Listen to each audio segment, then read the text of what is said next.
fa ao anatin'izay olona izay moa dia anisan'ny nambaran'ny kandida sasany ny fisiany bileta tokana izay efa voamarika mialofoka nampiasaina tao anatin'ny fifidianana izay notanterahana omaly Mikasika indrindra dia nitondra fanazavana ny filohan'ny Cenit.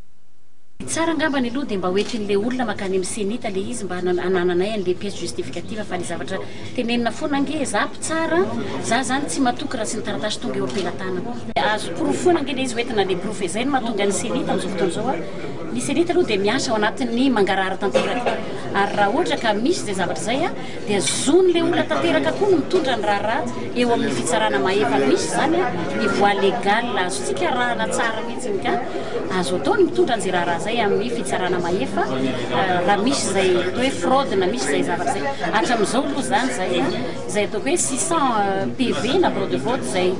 nandalo eo amin'ny anatrian'ny Cenit androany zao dia tsy nahitana isoritra an'izay fraude zay aloha.